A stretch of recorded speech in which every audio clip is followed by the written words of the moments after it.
I retired and bought a cabin in the woods so I could finally be alone with nature. No noise, no people, just the wind in the treetops.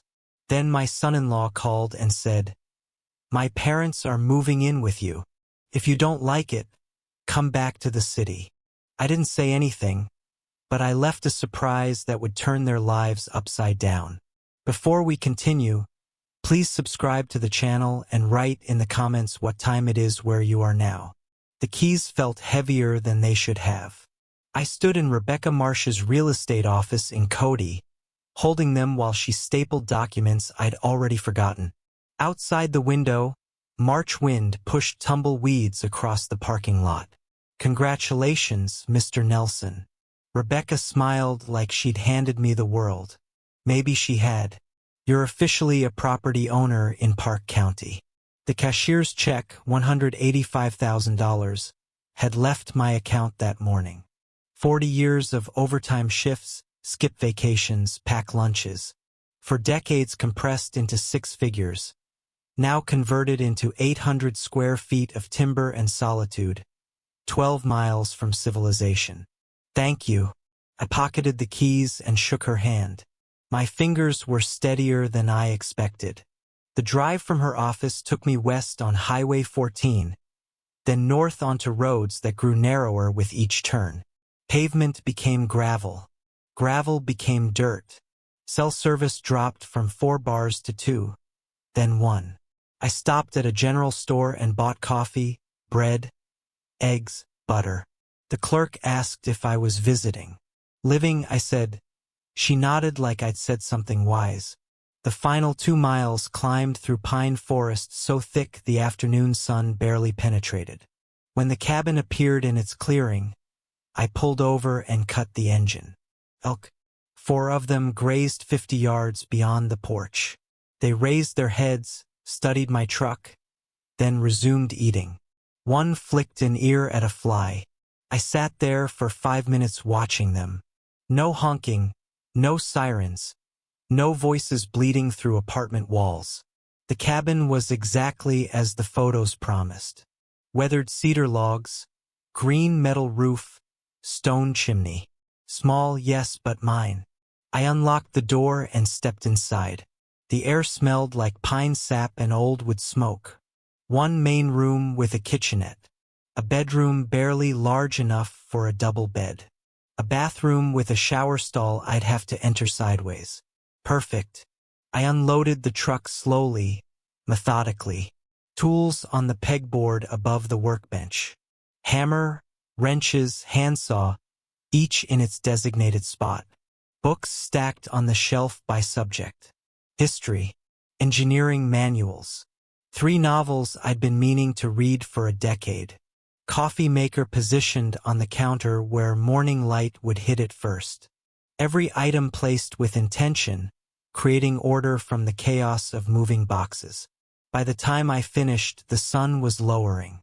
I made coffee too late in the day, but I didn't care and carried it to the porch. The rocking chair I'd bought specifically for this moment creaked under my weight. The elk had moved deeper into the clearing. A hawk circled overhead writing thermals.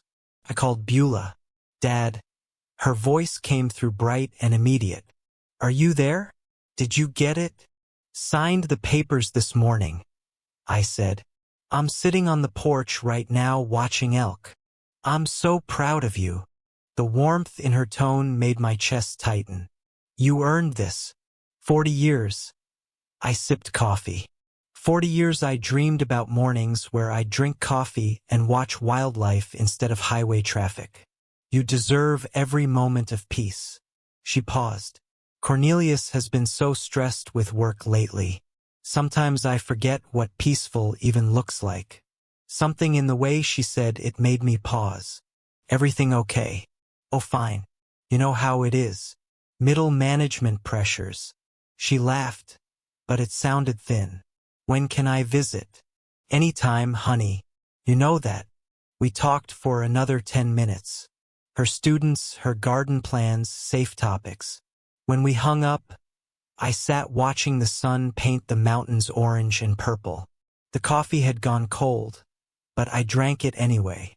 The phone rang an hour later. My parents lost their house. Cornelius didn't bother with hello. His voice had the flat tone he used for conference calls. They're moving in with you for a couple months until they find a place. My hand tightened on the armrest. Wait, what? Cornelius, I just bought this place. It's barely. For a couple months until they find something. I bought this place to be alone. I spent my entire retirement on. Then you should have stayed in Denver Friday morning. I'll text you their arrival time. The line went dead. I sat there holding the phone, staring at the clearing where the elk had been. They'd moved on. Smart animals. My knuckles had gone white on the armrest. I forced myself to release it, flex my fingers, breathe. Inside, I poured another coffee I didn't want and sat at the kitchen table. From my jacket pocket, I pulled a small notepad and a pen, the kind of engineering pad I'd carried for 40 years, grid paper for sketches and calculations. I started writing, not emotional venting, questions, timeline estimates, resource assessments. The cabin keys sat on the table beside my notepad. An hour ago, they'd meant freedom. Now they meant something else entirely. I picked them up, felt their weight, set them down with deliberate care. 40 years I'd been the reasonable one, the peacemaker, the man who swallowed inconvenience to keep family peace. Not anymore. Dawn came through the kitchen windows and found me still at the table.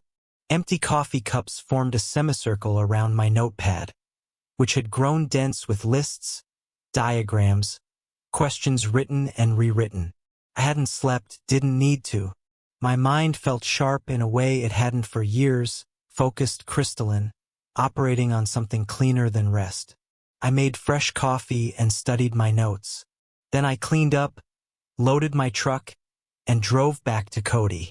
The Yellowstone National Park Ranger Station sat 20 minutes west, a modern building designed to blend with the landscape. Inside, educational displays showed wolf packs, bear territories, elk migration patterns. A ranger, maybe 40, with the weathered face of someone who spent more time outdoors than in, looked up from his desk. Help you? I just moved up from Denver, I said. Bought a place off County Road 14. Beautiful area, he smiled. You'll want to be careful with food storage.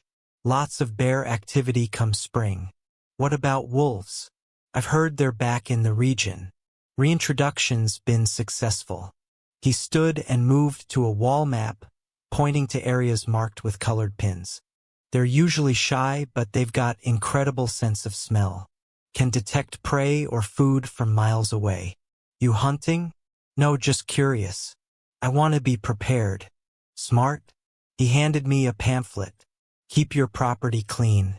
Don't leave attractants out unless you want visitors.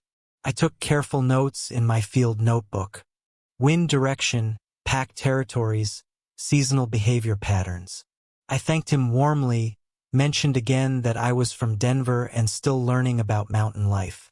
Every word calibrated to sound naive, concerned, exactly what he'd expect from a nervous newcomer.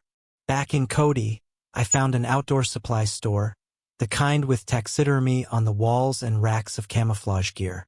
The camera section sat between hunting equipment and security systems. Looking for wildlife cameras, I told the clerk, want to monitor bear activity near my property?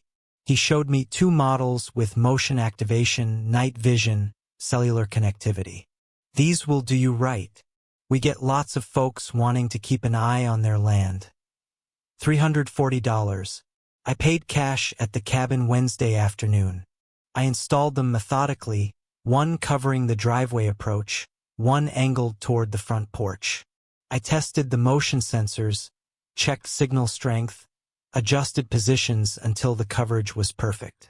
The engineering part of my brain, 40 years of solving structural problems, found satisfaction in the precision.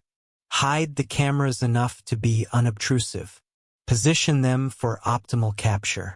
Test, adjust, verify.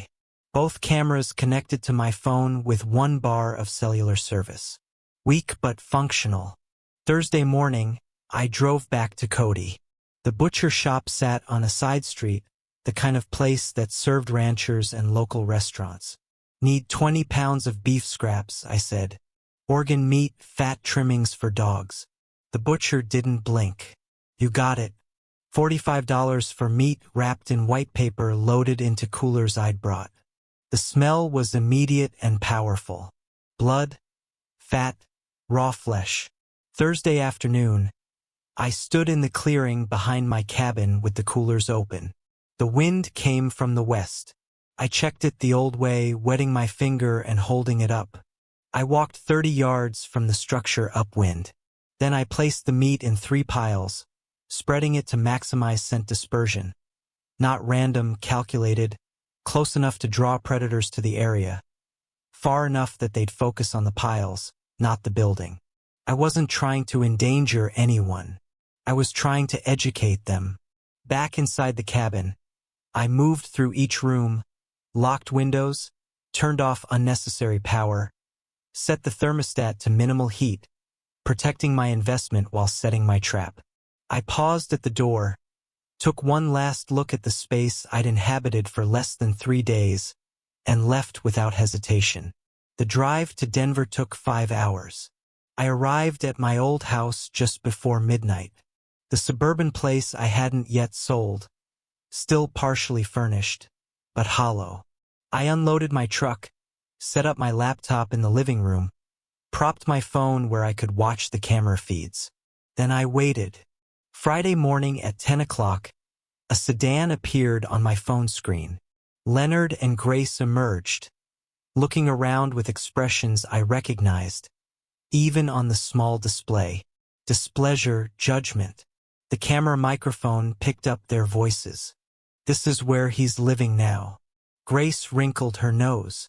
It smells like pine and dirt. At least it's free. Leonard walked toward the cabin.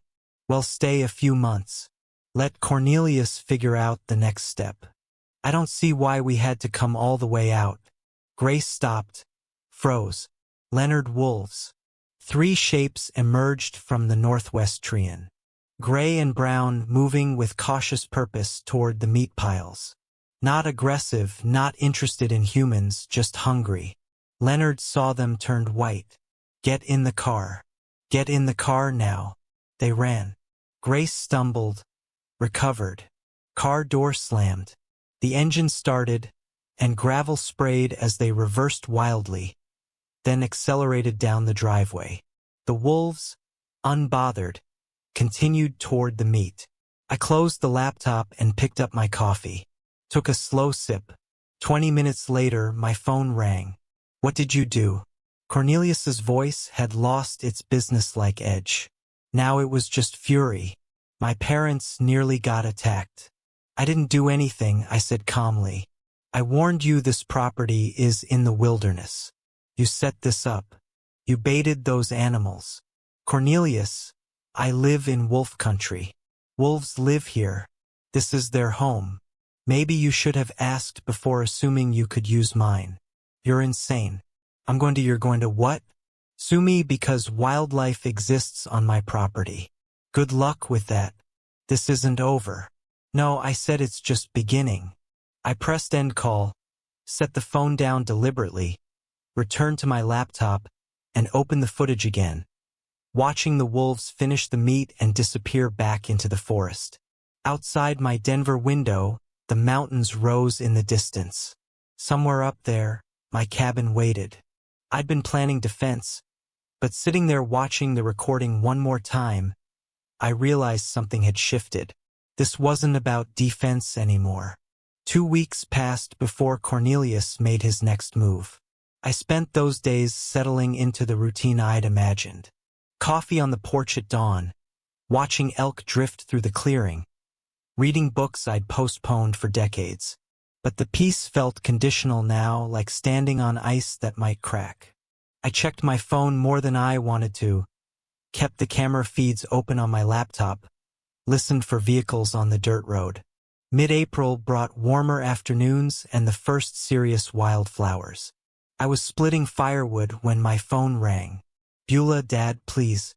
Her voice broke on the second word. She was crying. Cornelius showed me the footage of the wolves. That could have been so much worse. I set down the axe and walked to the porch. Beulah, honey, wolves live in these mountains. I didn't create that situation. I warned Cornelius this wasn't appropriate housing for his parents. But you knew they were coming. You could have done something to make it safer. The script was obvious. Every phrase sounded rehearsed, coached. My daughter turned into his messenger. I bought this property for solitude, I said, keeping my voice level. No one asked if I was willing to host guests. But I'm willing to meet with Leonard and Grace to discuss options. You are? Hope flooded her tone. Really? I'll meet them in town. Neutral ground. We'll talk.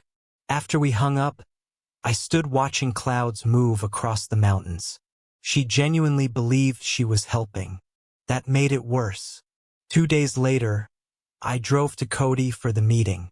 I'd spent both evenings preparing, researching comparable rental prices for rural Wyoming properties, printing 3 copies of a standard short-term rental agreement, reviewing property law basics.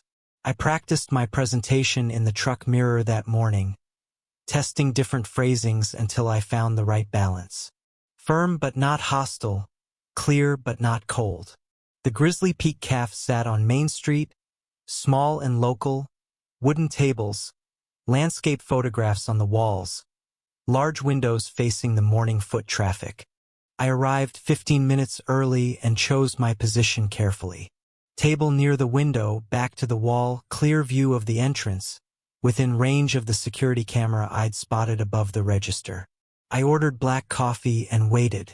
Leonard and Grace arrived exactly on time. Cornelius must have driven them, probably parked nearby, coaching them on what to say. They walked in without ordering anything, sat down across from me like I'd summoned them to court. Hello, Leonard. Grace, would you like coffee? Leonard ignored the question. Ray, this has gone on long enough. We need those keys today. We're not here for coffee, Grace added. We're here because family is supposed to help family. I pulled the rental agreement from my folder and slid it across the table. The paper made a soft sound against the wood. I aligned it perfectly with the table edge and tapped it once with my index finger. I agree, which is why I've prepared a proposal. Leonard glanced down, then back up, his face reening. A rental agreement? You're charging us rent. Market rate for a furnished property in this area. $1,200 monthly, 6-month lease, standard terms. You want money from your own family? His voice climbed. Other patrons glanced over. From people who have nowhere to go. Grace leaned forward, her expression wounded. I never thought you were this kind of person, Ray. Greedy. Just plain greedy. I stood, collected my folder, and picked up my coffee cup to bust it. Habit, courtesy, the kind of gesture that separated me from people who expected to be served. Then I guess we don't have an agreement. You'll need to find alternative housing. You can't just where are we supposed to? Leonard half rose from his chair. That's not my problem to solve.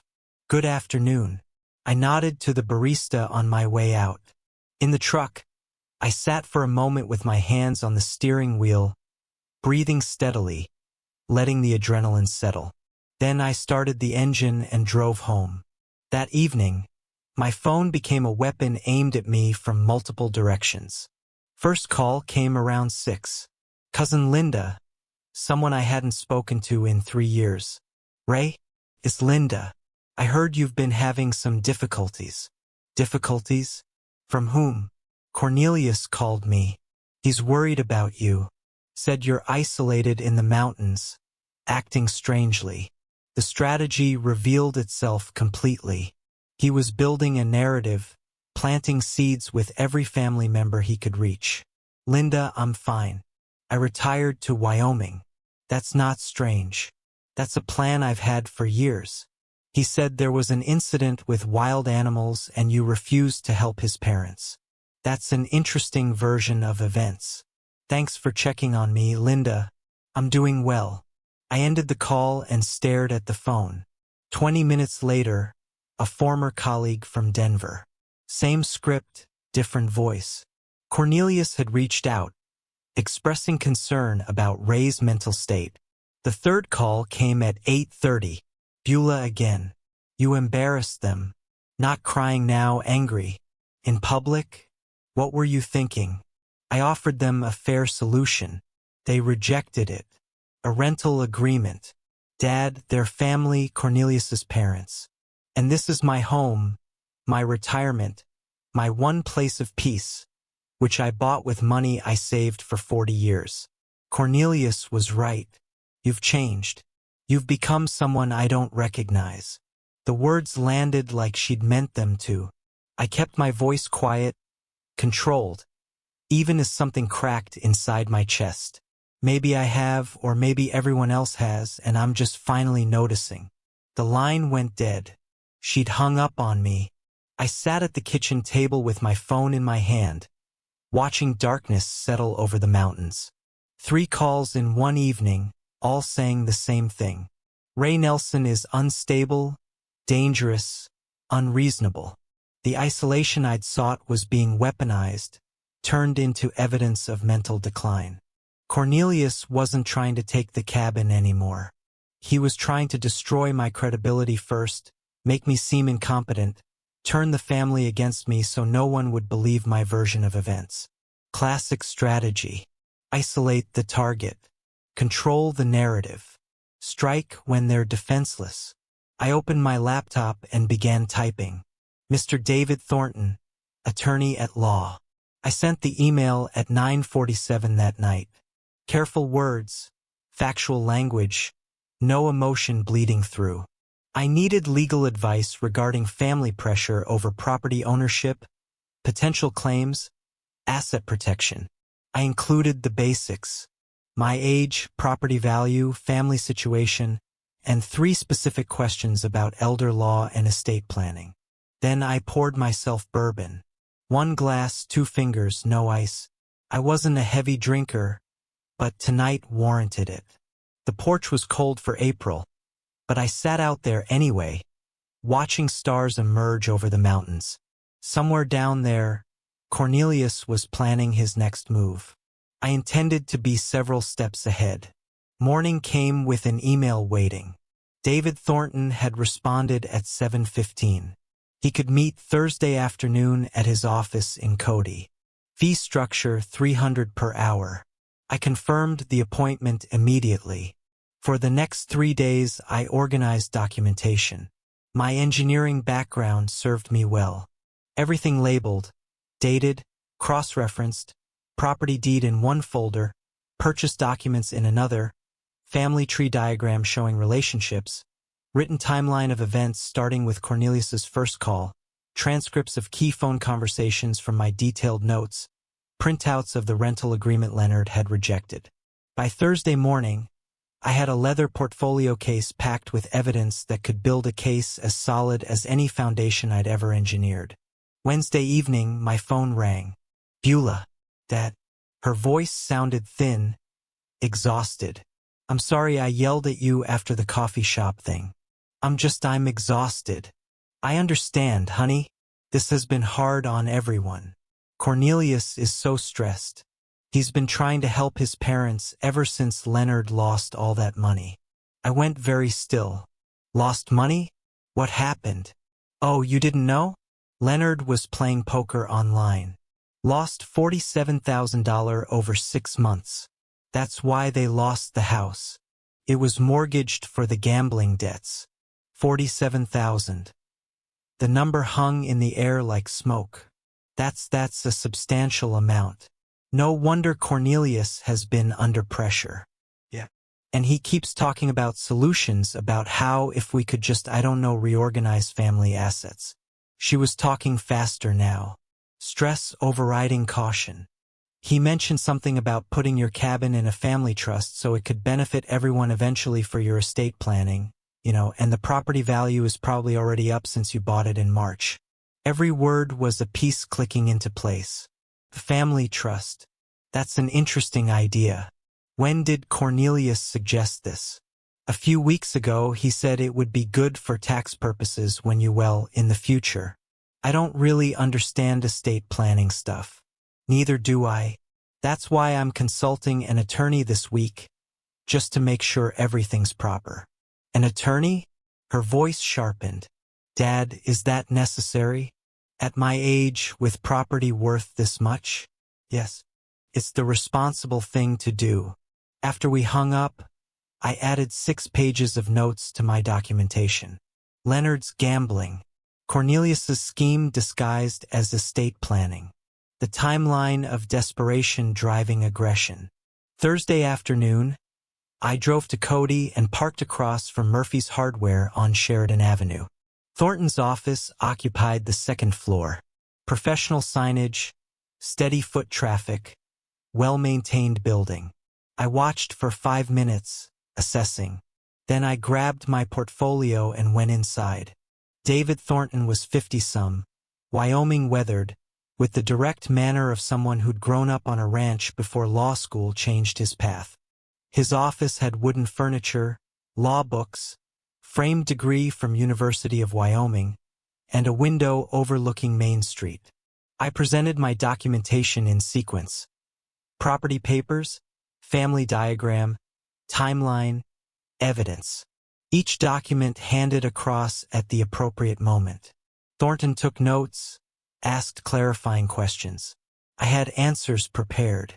Mr. Nelson, I have to say this is the most organized intake I've seen in years. You've documented everything. 40 years in construction engineering. Documentation prevents disputes. In this case, it's going to protect you significantly. He leaned back, tapping his pen against the desk. Here's my assessment. Your son-in-law is attempting to establish grounds for claiming you're incompetent or need oversight. The smear campaign, the stories about dangerous behavior, these are preliminaries to a potential conservatorship claim. Conservatorship, taking away my legal rights. It's a tactic, not always successful, but it can tie up your assets in court for months while they argue you can't manage your affairs. The solution is to prove conclusively that you are managing your affairs competently, which is what we're doing right now. What's the next step? Revocable living trust with an independent trustee. I'll be frank. It'll cost about $2,400 in legal fees, but it makes you essentially untouchable. The trust owns the property, not you personally. So, family pressure becomes legally meaningless. Do it. How soon can we have it ready? 2 weeks. I'll draft the documents. You'll review and sign. We'll record it properly. After that, your property is protected. The meeting lasted 90 minutes. When I left, the sun was lower, but I felt clearer than I had in weeks. Following Thornton's advice, I drove to the public library instead of going home. I chose a corner computer terminal, back to the wall, habit, and access Colorado property records, public databases I'd navigated before during my engineering career, building permits, property liens, easements. I entered Beulah and Cornelius's address and downloaded their mortgage history. The home equity line of credit hit me like cold water. $35,000 dated 8 months ago. Single signature authorization, Cornelius's name only. I printed the documents with hands that didn't shake but wanted to. Added them to my folder. Drove back to the cabin in silence. That evening, I called Thornton from the porch. David, I found something. My daughter's house has a $35,000 helic that she didn't know about. Taken out by her husband. Yes. 8 months ago. Colorado property records. Colorado allows single-spouse helics under certain conditions, but hiding it from a spouse? That's a different matter. Has she discovered it yet? No. I'm not sure when or if I should tell her. That's not a legal question, Ray. That's a family question.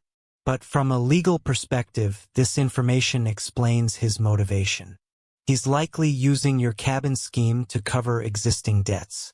After we hung up, I sat at my kitchen table and spread everything out. Attorney notes on the left, family communications in the center, financial discoveries on the right. Leonard's $47,000 gambling debt led to Cornelius's $35,000 helilock to cover part of it, which led to financial pressure, which led to the scheme to acquire my cabin and eventually liquidate it for cash. Everything connected. I pulled out a legal pad and started drawing lines between related facts, circling key points, writing questions. Can Thornton investigate Helic legality? Does Beulah have legal recourse? When to inform Beulah? How to protect her without alienating her further? My phone buzzed. Text from Thornton. Trust documents ready Monday for review. I replied, I'll be there. Then I made one final note at the bottom of my pad. Cornelius is cornered. Cornered animals attack. Prepare for escalation. 3 weeks later, on a Monday morning in early June, I drove to Thornton's office for the trust signing. The portfolio case beside me held 3 weeks of organized financial records, bank statements, retirement accounts, property appraisals, investment documentation, everything consolidated, labeled ready. Thornton's assistant had the documents waiting on the conference table, 43 pages total, each signature line flagged with a yellow tab. I read every page while Thornton answered emails at his desk, giving me time. The Revocable Living Trust designated him as independent trustee. Total assets $290,000. The cabin, my retirement funds, everything I'd built in 40 years. The critical provision sat on page 17. Beulah inherits only if divorced from Cornelius or if Cornelius signs a legal waiver of claims to the property. This provision here, Thornton said, joining me at the table, the conditional inheritance for Beulah. You understand this might create family conflict? The conflict already exists. This just protects her from being exploited through my property. If Cornelius discovers this trust structure, he'll likely react aggressively. Let him. Everything here is legal. He has no grounds for challenge. Thornton's expression was knowing. Legal grounds and family drama are different things. Are you prepared for him to escalate?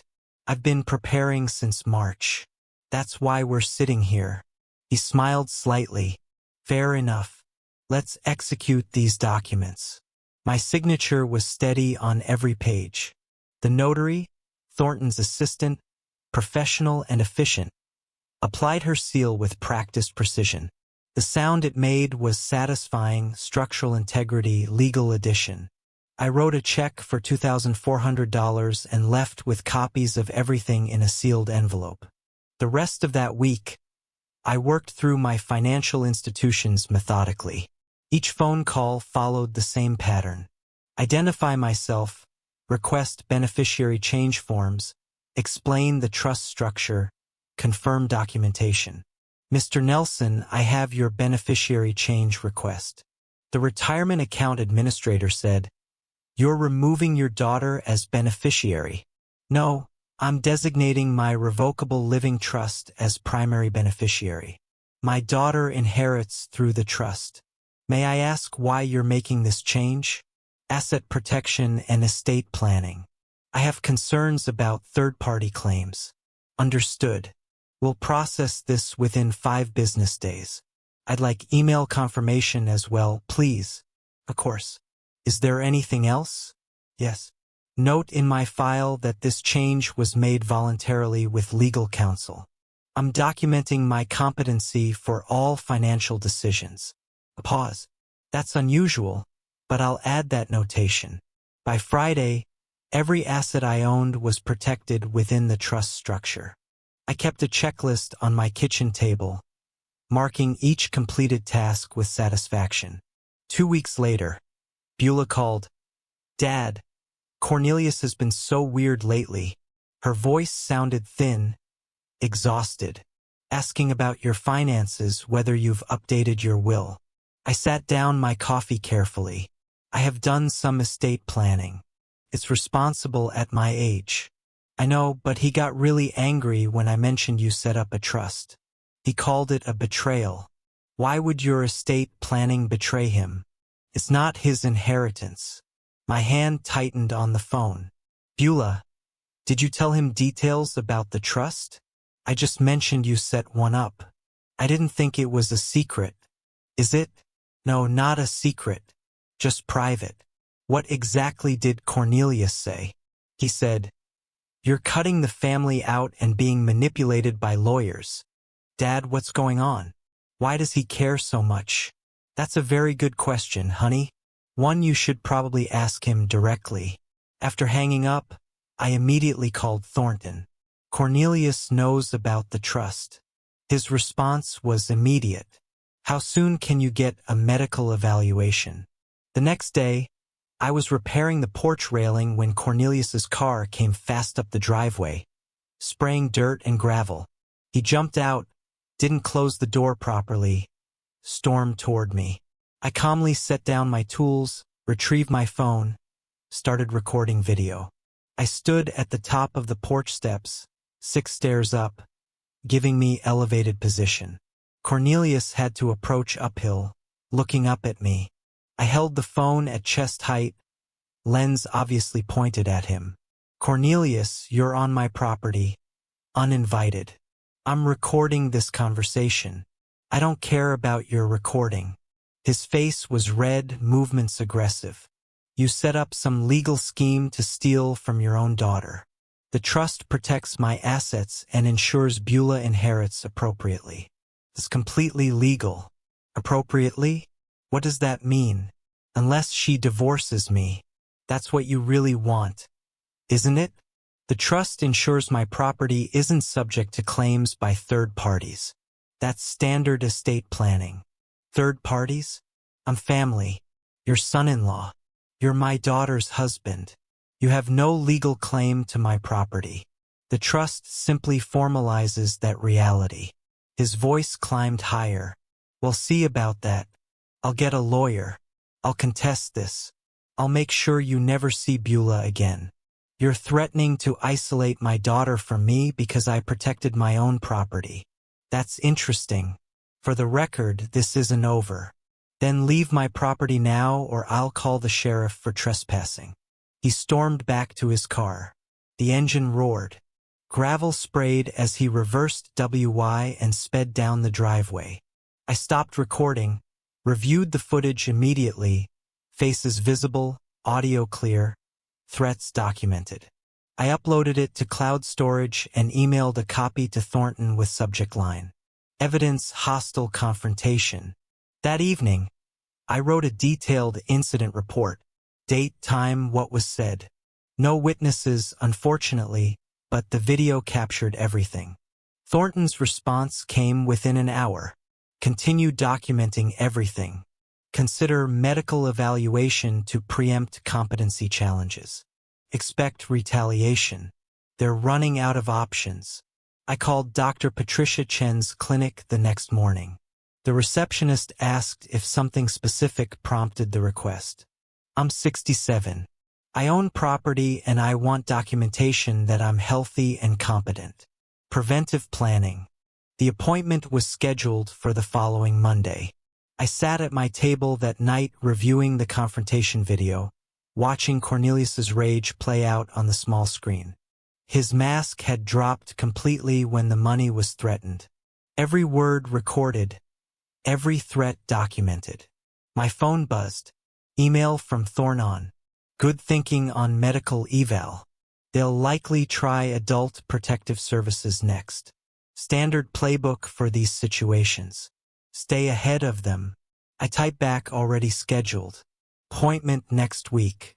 Before closing the laptop, I looked at the framed photo of young Beulah on the mantel. 8 years old, missing her front teeth, laughing at something I'd said. I wondered how much collateral damage this war would create before it ended. Monday morning found me at Dr. Chen's clinic 15 minutes early. The medical building was modern, single-story efficient. I filled out paperwork requesting copies of all test results and assessments. When Dr. Chen called me back, I explained directly. I'm 67, own property, and want baseline medical documentation, proving my physical and mental competency. She was a sharp woman in her 50s with the weathered competence of someone who'd practiced rural medicine for decades. Her expression showed understanding. I see. Unfortunately, I've encountered situations like this before. Adult children sometimes challenge parents' competency to gain control of assets. That's exactly what I'm preventing. Can you provide a detailed written assessment? Absolutely. I'll conduct comprehensive cognitive testing and provide a formal letter for legal purposes. Correct. Correct. I want documentation that can stand up in court if necessary. Then let's be thorough. The examination took 90 minutes. Blood pressure, reflexes, blood work, then cognitive testing, mini mental state examination, clock drawing, memory recall exercises. She asked me to draw a clock showing 3:15. I drew it precisely. She asked me to remember 3 words: apple, table, penny, and recall them after 5 minutes. I remembered all 3. She asked me to count backward from 100 by 7s. I did so accurately. When finished, Dr. Chun typed notes at her computer, then printed a letter on clinic letterhead. Mr. Ray Nelson is mentally competent, physically healthy, fully capable of managing his own affairs and making independent decisions regarding his property and finances. Patient alert-oriented, cognitively intact. No signs of dementia, confusion, or diminished capacity. She signed it, applied the clinic stamp, handed me both the letter and copies of all test results. $240 for the extended evaluation. I paid by credit card, noting the transaction carefully for my records. 2 days later, I was in my workshop shed organizing tools when an unfamiliar sedan pulled up. A professional-look woman in her 40s emerged carrying a tablet and official folder.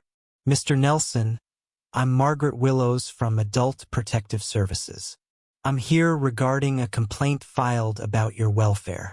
The flash of anger was immediate, but I kept my expression neutral.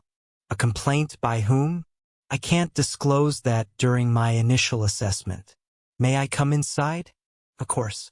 Would you like coffee? No, thank you. This is a standard welfare check. I let her inside. Door held open. Transparency. I should tell you up front. I'm involved in a property dispute with family members. I suspect this complaint is part of that conflict, not genuine concern about my welfare. I appreciate your honesty. I'll conduct my assessment objectively. If the complaint is unfounded, I'll document that. Margaret walked through the cabin with her tablet, documenting everything. The kitchen was clean, organized, bills paid, and filed systematically. Refrigerator stocked with fresh food, bathroom tidy, bedroom orderly, no safety hazards, no signs of neglect or confusion. Do you have any difficulty managing daily tasks? Cooking, cleaning, paying bills? No difficulty at all. I've lived alone since retiring. I manage everything independently. The complaint mentions concerns about your mental state. Have you experienced memory problems, confusion, or difficulty making decisions? I retrieved the folder from my desk. I had a comprehensive medical evaluation 2 days ago specifically to address this concern. She read Dr. Chen's assessment carefully. This is very thorough and recent. Most people in your situation don't have current medical documentation. I anticipated false allegations. I wanted evidence ready. That's quite strategic thinking, Mr. Nelson. 40 years as an engineer. I believe in planning ahead. I also provided recent bank statements showing responsible financial management and copies of my trust documents, proving sophisticated estate planning. Margaret took extensive notes. Her professional demeanor remained neutral, but I recognized the pattern in her questions. She'd seen this before. Family exploitation disguised as concern. 3 days later, Attorney Thornton obtained copies of the official complaint through legal channels. I read it at my kitchen table slowly, completely, multiple times. Cornelius and Leonard had signed as co-complainants. The allegations were specific and completely false. Claim: threatened family members with weapons. False. I've never owned firearms. Claim: exhibits paranoid behavior, including security cameras everywhere. The cameras exist for legitimate property protection after actual threats. Claim: refuses medical care. False. I just completed comprehensive evaluation. Claim: struggles with basic tasks and makes irrational financial decisions. The trust was sophisticated planning, not irrational. Grace provided a supporting statement claiming I endangered them with wild animals. The wolf incident from March, now twisted into evidence of incompetence. The complaint requested mandatory psychiatric evaluation and possible conservatorship proceedings. My jaw tightened as I read. My knuckles went white, gripping the pages. They weren't just attacking my property anymore. They were attacking my autonomy, my competency, my freedom. This was war. 10 days after Margaret's visit, official notification arrived. Adult Protective Services case closed. Complaint determined unfounded. Margaret's report stated clearly: subject is competent, living independently and safely. No evidence of exploitation, neglect, or diminished capacity. Recent medical evaluation confirms cognitive and physical health. Complaint appears motivated by family property dispute rather than genuine welfare concerns. No further action warranted. I created a new folder labeled APS False Complaint Evidence and filed everything systematically. The original complaint with false allegations, Margaret's assessment report, case closure letter, my medical evaluation, photographs of my well-maintained cabin, my written rebuttal to each false claim with supporting evidence. The folder joined the growing collection on my shelf. I was building a comprehensive case file. My phone rang. Thornton: Ray, I found something. Leonard and Grace have been using your cabin address for something. Public records show mail being sent there in their names. This could be mail fraud or identity theft. We need to investigate immediately. I looked out the window at the mailbox by the road. I hadn't thought to check for mail addressed to people who don't live here. I'm heading there now. I grabbed my truck keys, wondering what else I was about to discover. I grabbed my keys and drove down the long driveway to the mailbox. Quarter-mile of dirt road, dust rising behind the truck in the late afternoon heat. August in Wyoming made the air shimmer above the ground. The mailbox was standard aluminum on a weathered post surrounded by tall grass. I pulled on gloves before opening it.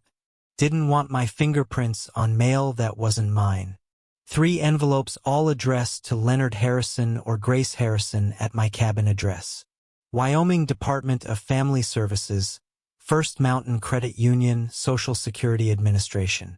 I photographed each envelope carefully with my phone. Front, back, postmarks visible, dates clear. Then I placed them in a plastic evidence bag I'd brought specifically for this purpose and drove back to the cabin. Thornton answered on the first ring. Ray, I found something significant. Leonard and Grace have been using your address for official correspondence. For what purpose? Benefits fraud, possibly.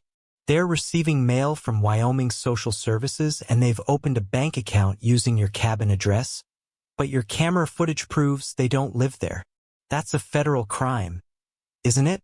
Mail fraud, benefits fraud, potentially identity theft if they claim to have your permission. We're talking years in federal prison if prosecuted. I looked at the evidence bag on my kitchen table. Then we report it. I'm not covering for criminals just because they're related to my son-in-law. Understood. I'll prepare the evidence package and contact the U.S. Attorney's Office. Ray, this changes everything. Once federal charges are filed, their credibility is destroyed. Good. Maybe they'll finally face consequences for their actions.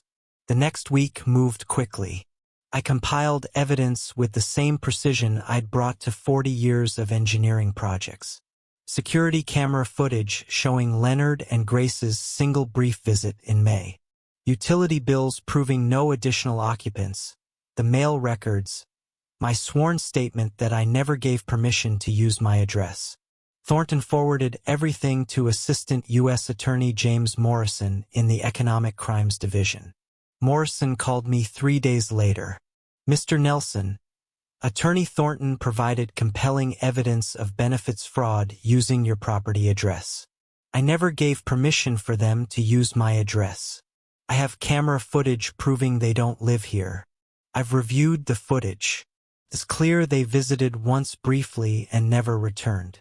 How long has mail been arriving in their names? Based on postmarks, at least 6 weeks. That establishes pattern combined with benefits applications claiming Wyoming residency. We have sufficient evidence for federal investigation. I'll be frank. This will likely result in criminal charges. I'm not trying to ruin their lives, but I won't allow my property to be used for fraud. You're doing the right thing by reporting this. We'll handle it from here. While Thornton investigated Leonard and Grace's fraud, he discovered something else in Colorado public records. Cornelius and Beulah's home had 3 missed mortgage payments, $8,400 in arrears. Notice of default filed. First step toward foreclosure. Ray, this explains his desperation. Thornton said when he called. He was counting on your cabin to solve his financial crisis. When your trust blocked that plan, he had no backup. I sat at my kitchen table processing this. His own home is at risk.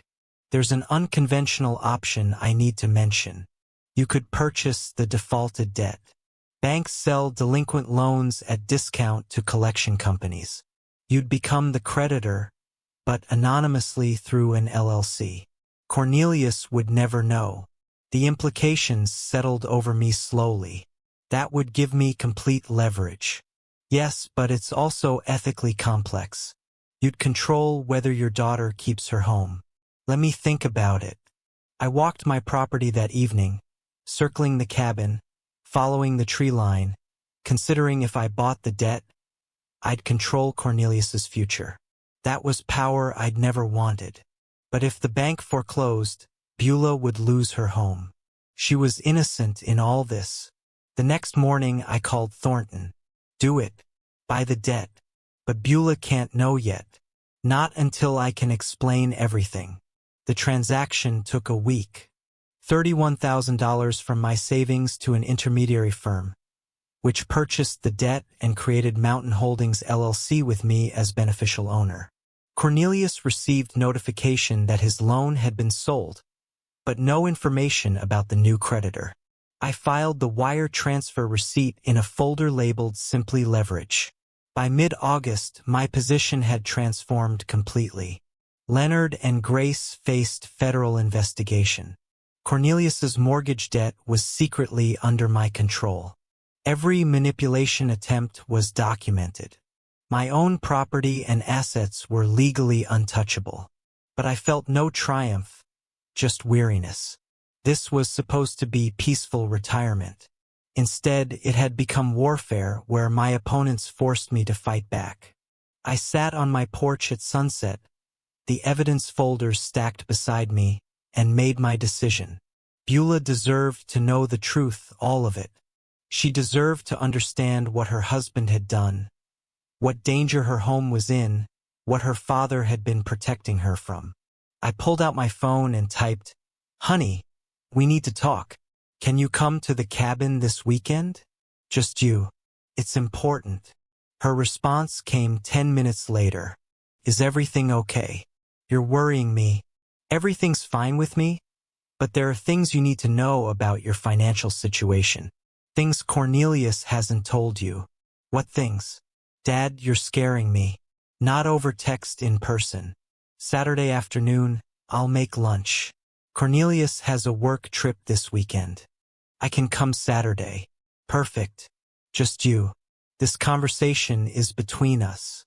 Okay, I'll be there around noon. I set down the phone and looked at the mountains darkening against the sunset. Tomorrow I'd prepare. Saturday I'd tell my daughter how badly her husband had betrayed her trust. The truth wouldn't be easy. She might not believe me initially. She might be angry, but I'd kept these secrets long enough. Saturday morning arrived with crystalline clarity. I woke early, nervous in a way I hadn't been throughout this entire conflict. Facing Cornelius required strategy. Facing my daughter required something harder. Honesty that would hurt her.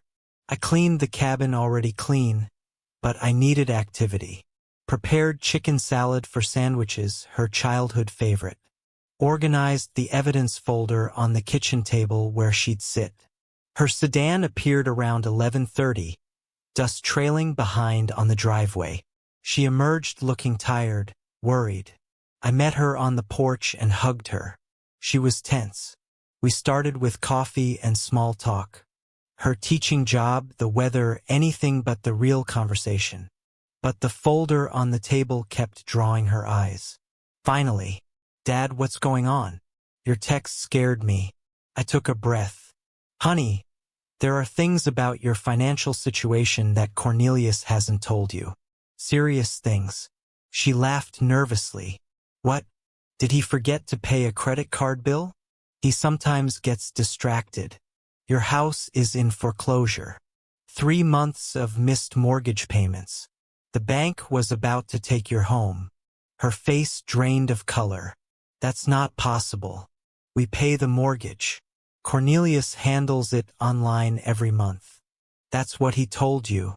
Here's what actually happened." I slid the notice of default across the table. She read it slowly, hands beginning to shake. "This says the loan was sold to Mountain Holdings LLC. Who is that?" "That's me." "Well, technically a company I owned through my attorney. I bought your debt from the bank." "You bought our mortgage?" Shock transformed her expression. "Why would you? How can you even? What does that mean?" "It means instead of the bank foreclosing and you losing your home, I control the debt. You and Cornelius owe me now, not the bank." She stood abruptly, emotion rising. "This is insane. Why didn't you just tell me the mortgage was behind? Would you have believed me? Or would Cornelius have explained it away? I needed leverage to protect you from what's coming next." I let that settle, then continued. "There's more. 8 months ago, Cornelius took out a home equity line of credit for $35,000 against your house." "That's not true. We'd both have to sign for that." I slid the HELIC documents across. "In Colorado, under certain circumstances, one spouse can secure a HELILOC. Here's his signature. Where's yours?" She examined the papers. Hands shaking badly now. "I never signed this. I've never even seen this paperwork." $35,000. Where did it go?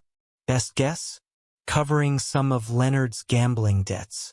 Remember you told me Leonard lost $47,000 in online poker. Cornelius was trying to fix his father's problem using our house as collateral without telling me. Yes. And when that wasn't enough, when my cabin scheme failed and he couldn't get more money, he simply stopped paying your mortgage. I suggested we eat. She initially refused. "How can you think about food right now?" But I insisted gently. We needed a break before the next revelations. The sandwiches tasted like dust, but we ate anyway. Afterward, I showed her the rest systematically, chronologically.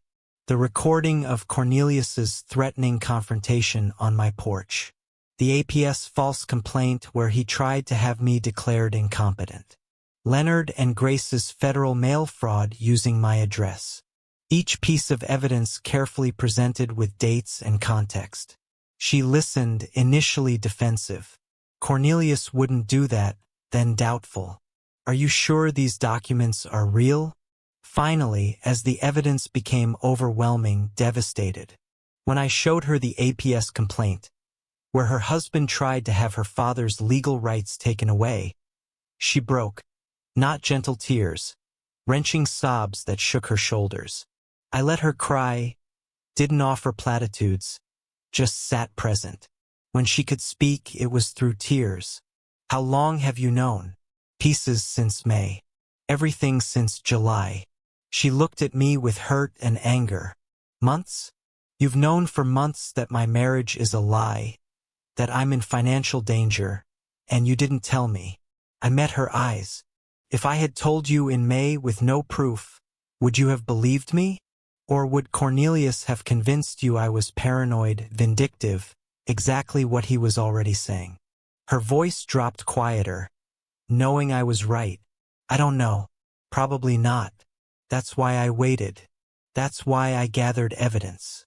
So you'd know the truth was real, not just your father's opinion. I refilled her coffee, pushed the sugar bowl toward her. She liked it very sweet when stressed, a detail from childhood. Eventually, I had to present the choice.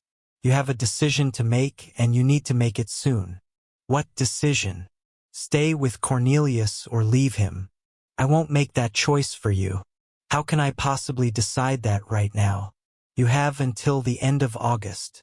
That's about a week because federal agents are going to arrest Leonard and Grace within 2 weeks for fraud.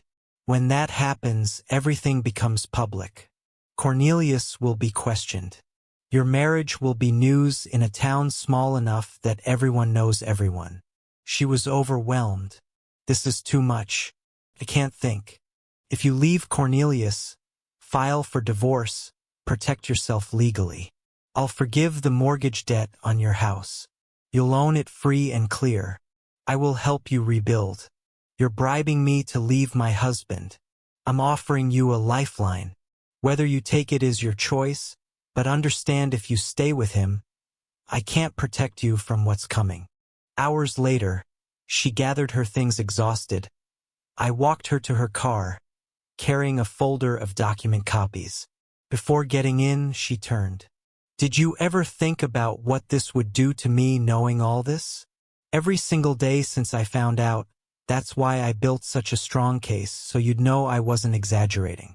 I don't know if I can forgive you for waiting so long. I understand, but I'd rather have you angry at me for waiting than destroyed because you didn't know in time to protect yourself. I need time to think. You have a week. After that, everything moves forward. With you or without you. She looked at me with exhausted eyes. I don't know who to trust anymore. Trust the documents. They don't lie. People do.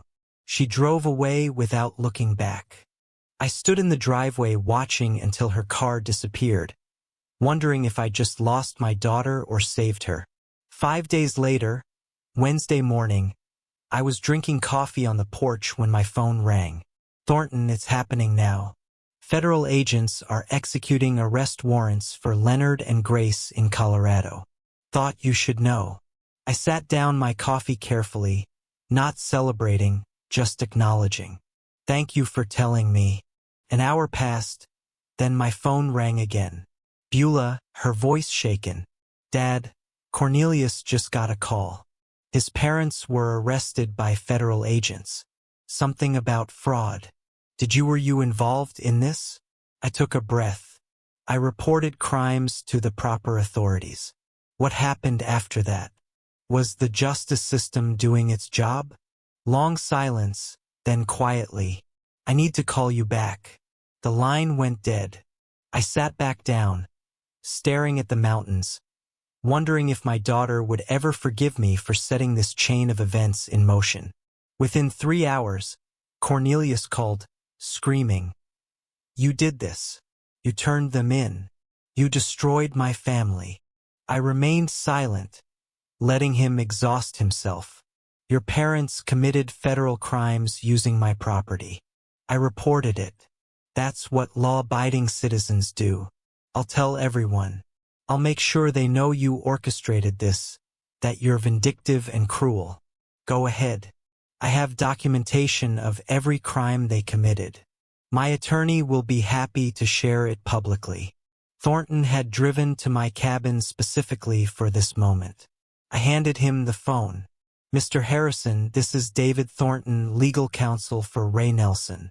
His voice was professional, measured, final. Your parents committed federal crimes. My client fulfilled his civic duty by reporting those crimes to authorities. Any attempt to defame him will result in immediate legal action. Do you understand? Click. Cornelius had hung up. Friday afternoon, Cornelius attempted to sell the house he shared with Beulah, desperately needing cash for his parents' legal defense, for his own survival. But the title search revealed the problem. The mortgage was in default and owned by Mountain Holdings LLC. His realtor explained he couldn't sell without the lien holder's approval. Cornelius called Thornton in a panic. Your firm owns my mortgage. How is that possible? My client purchased your defaulted debt through legal channels. You were notified weeks ago that your loan was sold. I need to sell this house. My parents need lawyers. Please. Thornton's response was calm. My client is willing to discuss terms. You'll receive formal offer within 24 hours. Saturday morning, a courier delivered a certified letter. Inside, formal offer from me through Thornton's firm terms. I would forgive the entire mortgage debt. $35,000 remaining balance plus $8,400 in arrears. Total debt forgiveness of $43,400. Conditions. Cornelius must sign divorce papers with no asset claims. He must sign legal waiver relinquishing any claims to my property, estate, or assets. He must sign sworn statement acknowledging he had no legal right to use my cabin or involve me in his financial problems. Deadline 72 hours. If he refused, I would foreclose immediately. He'd lose the house anyway with nothing gained. Cornelius called Beulah, tried to convince her to fight this with him. Her response, which I learned later, was simple. I already filed for divorce yesterday. Sign the papers, Cornelius. It's over. Monday morning, Cornelius appeared at Thornton's office. Thornton described him later. Disheveled, unshaven, dark circles under his eyes, hands shaking. He signed every document, divorce agreement, property waiver, sworn statement. When it was done, he asked quietly, "Can I at least keep the house?" Thornton's response was matter of fact. Once the divorce is final, the house will be deeded to Beulah. Free and clear. You'll need to find other accommodation. Cornelius left without another word. That same afternoon, my phone rang. Beulah.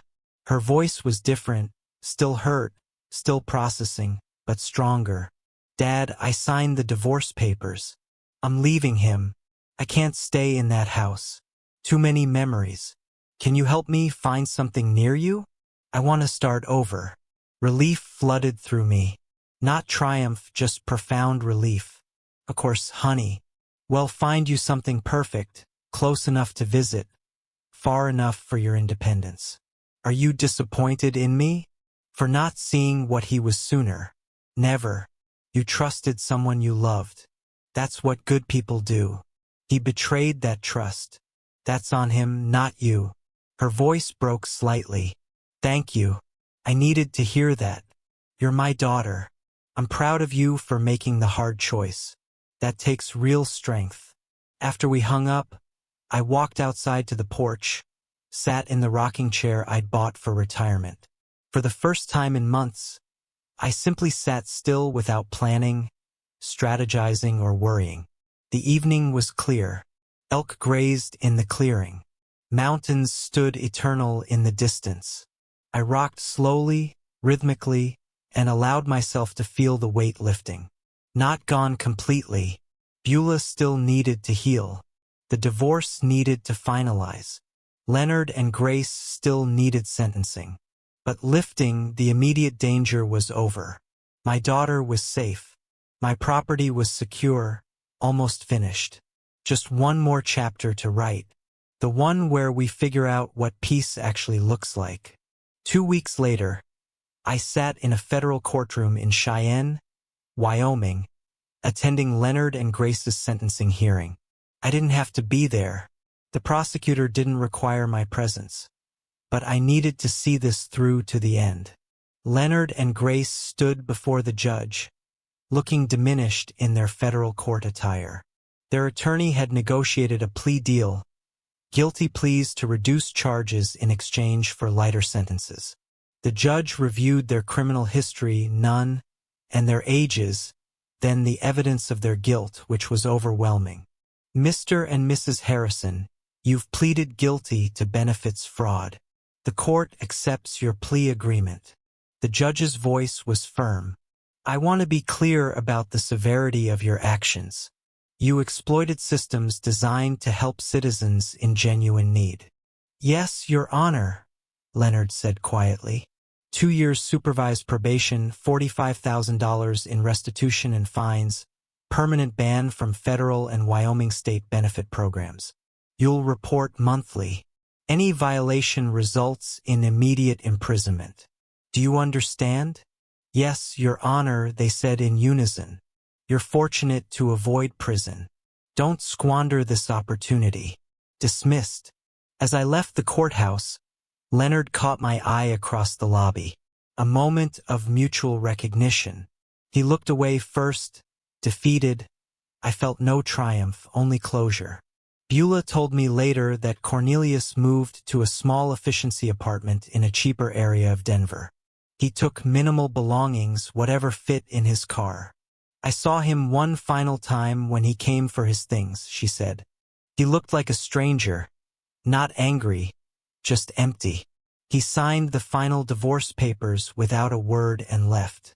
The divorce was finalized by mid-September. Beulah legally resumed her maiden name, Beulah Nelson. With my help, she found a small 2-bedroom house in Cody, about 15 minutes from my cabin. It was modest, but charming. Older construction needed updates, but had good bones and a view of the Absaroka Mountains. I provided the down payment as a gift. Beulah secured a mortgage for the remainder using her teaching income and her own excellent credit. She also landed a 3rd-grade position at Cody Elementary, starting immediately. I helped her move in, spending a weekend painting rooms and assembling furniture. Simple work, but profoundly meaningful, rebuilding our relationship through practical acts of service. Healing wasn't linear for Beulah. Some days she was optimistic about her fresh start. Other days she was angry at Cornelius, at herself, even at me for not telling her earlier. I listened without defending myself, understanding she needed to process complex grief. We fell into a routine, Sunday dinners together, alternating between her place and mine. During one dinner, while we chopped vegetables together in her new kitchen, she asked, "Do you think I'll ever trust anyone again? Ever want to remarry?" I set down my knife. Honestly, I don't know, but that's okay. Trust isn't something you're supposed to give freely to everyone. It's earned slowly through consistent actions over time. Anyone worth having in your life will understand that. She smiled, small but genuine. When did you get so wise? I'm not wise. I'm just old enough to have made mistakes and learned from them. On a crisp late September evening, Beulah drove to my cabin for dinner. We cooked together, nothing fancy, just spaghetti and salad, and ate on the porch despite the cooling weather. As the sun set, painting the mountains in orange and gold, a small herd of elk emerged from the tree to graze in my clearing. We sat in matching rocking chairs. I'd bought a second one after she moved nearby and watched in comfortable silence. Then Beulah said quietly, "Thank you, Dad, for everything. For fighting for me, even when I didn't understand it, for being patient while I figured things out." Emotion tightened my throat. "You don't need to thank me. You're my daughter. I'll always fight for you. I know, but I want to. You could have walked away, protected just yourself. You didn't. That was never an option. Family means we protect each other even when it's hard. I'm sorry I didn't believe you sooner. Don't apologize for being loyal to your marriage. That speaks well of you." She smiled, genuinely smiled for the first time in months. Look at that big bull elk. He's magnificent. That's my favorite. I see him almost every evening. I smiled back. Welcome to the neighborhood, honey. You'll get to know all the regular visitors. I already love it here. This feels like home. It is home for both of us now. Later, after Beulah drove away, I remained on the porch, rocking slowly, watching the last light fade from the sky. I thought back to March, buying this cabin filled with hope for peaceful retirement, then having that peace threatened by Cornelius's ultimatum. The journey from March to September felt like years, but I navigated it without losing myself, without becoming cruel, without abandoning my values. I protected what mattered using law and strategy instead of retaliation and anger. My daughter was safe, building a new life nearby. My property was secure, my autonomy intact. The antagonists faced appropriate consequences, but weren't destroyed beyond recovery. They could rebuild if they chose better paths. As stars appeared above the mountains, I allowed myself a small smile. This is what I'd wanted all along. Quiet evenings, wildlife, mountain air, and now my daughter close enough to share it with. Not the retirement I'd planned, but better, because it was earned through integrity rather than luck. I stood, stretched my back. I wasn't young after all and walked inside to call Beulah just to say goodnight, just because I could, just because she was there and we were okay. The cabin door closed softly. The mountains stood silent. Witness peace hard-won and deeply appreciated settled over the property like the September night. If you like this story, please like this video, subscribe to the channel, and share your impressions of this story in the comments. To listen to the next story, click on the box on the left. Thank you for watching.